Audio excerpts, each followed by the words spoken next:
Thailand, natakot kay Justin Brownlee, pinagbawal ang mga naturalized player. Barangay Ginebra, malaki ang problema ang kinakaharap ngayong All Filipino. Kasalukuyang nasa bakasyon ngayon ang PBA matapos nilang mag-giveaway para sa ating national team na Gilas Pilipinas. Pero ang Barangay Ginebra, todo pa rin yung paghahandang ginagawa kahit wala sa kanila si Coach Team dahil napakarami nga nilang problema na kailangang magawan ng paraan. As of now, kung titingnan mo ang team standings ay nasa ibaba o number 8 spot ngayon ang Barangay Ginebra with 3 wins at 4 losses. Hindi magandang position yan para sa isang title contender team gaya ng Barangay Ginebra. Although merong napakaliit na chance na pwede pa nilang masungkit ang twice to beat, pero mas malaki yung posibilidad na haharap sila sa twice to win disadvantage. At ang pinaka worst case scenario na po pwedeng mangyari sa Barangay Ginebra ay maaga silang ma-eliminate o hindi makakapasok ng PBA playoffs. At yan yung iniiwasan ng Barangay Ginebra.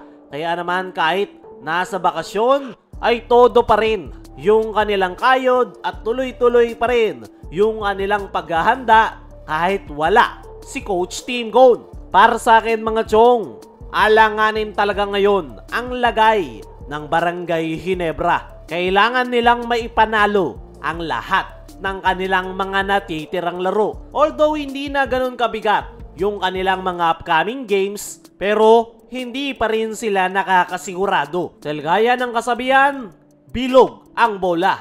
Hindi nga ganun kalakas yung lineup ngayon ng Barangay Ginebra. Lalo na yung kanilang front court position. Dahil tanging si Japet lang yung kanilang inaasahan sa loob ng painted area. Maganda yung nilalaro ni Japet kapag mas maliliit yung kanyang kabantayan sa loob ng painted area.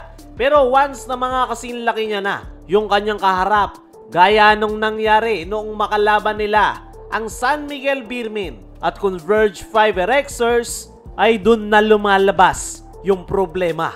Masyadong malambot si Japet sa loob ng painted area, madaling na itutulak at hindi makaporma. Hindi rin natin masisisi si Japet dahil hindi naman talaga pang sentro yung kanyang laro. More on athleticism talaga yung kanyang laro, pero napipilitan itong makipagbanggaan sa loob ng painted area dahil wala ngang maasahan na big man ang kanyang kupunan na makikipagbalyahan sa loob. Nagsimula yung problemang yan ng Ginebra simula nang i-trade nila si Christian Stanhardinger at itong si Japet Aguilar ang pinaka nahihirapan sa ngayon. Ito ang real talk mga chong, hanggat hindi pa kumukuha ng bagong big man ang Barangay Ginebra ay paulit-ulit lang ang mangyayari. Poproblemahin at poproblemahin nila yung painted area dahil hindi na nga kinakaya ni Japet na mag-isa sa loob ng painted area. Isa pa, nalalapit na yung pagre-retiro netong si Japet, kaya naman mas maganda ngayon pa lang ay umaksyon na ang Barangay Ginebra para kumuha ng big man na kanilang sasandalan sa ilalim. Mukhang yung kursunada nga na big man ni Coach Team ay si Quentin Milora Brown. Ang kaso nga lang mga chong, sa 2027 pa ang rookie draft at the same time wala pang kasiguraduhan kung magpapadraft si QMB sa PBA. Kaya mga chong, ano ang masasabi nyo sa mga problemang kinakaharap ngayon ng Barangay Ginebra? Dapat na nga ba silang kumuha ng big man?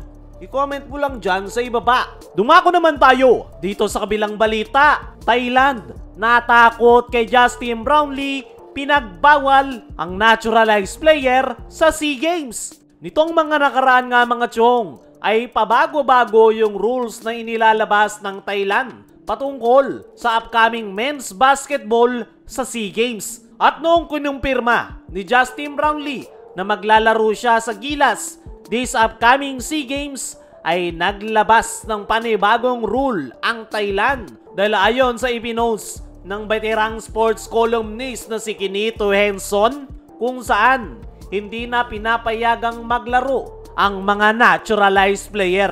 Very obvious na natatakot ang Thailand sa pagbabalik ni Justin Brownlee sa ating national team kung saan gagawin nila ang lahat para lang matalo ang Gilas Pilipinas. Although may karapatan naman ang Thailand na baguhin ang rules dahil sila ang host country, pero malinaw na isa yang desperate move dahil obvious na natatakot sila kay Justin Brownlee. Kaya't ginagawa nila ang lahat ng kanilang pwedeng gawin para matalo ang Gilas Pilipinas. At ngayon na hindi na makapaglalaro si Justin Brownlee sa SEA Games ay okay rin naman dahil mas magkakaroon ito ng pahinga at mas malaki yung chance na matutuloy talaga si Justin Brownlee sa huling laro ng Meralco Bolts sa East Asia Super League. Pero para sa akin mga chong, malaking sayang talaga na hindi makapaglalaro si Brownlee sa Gilas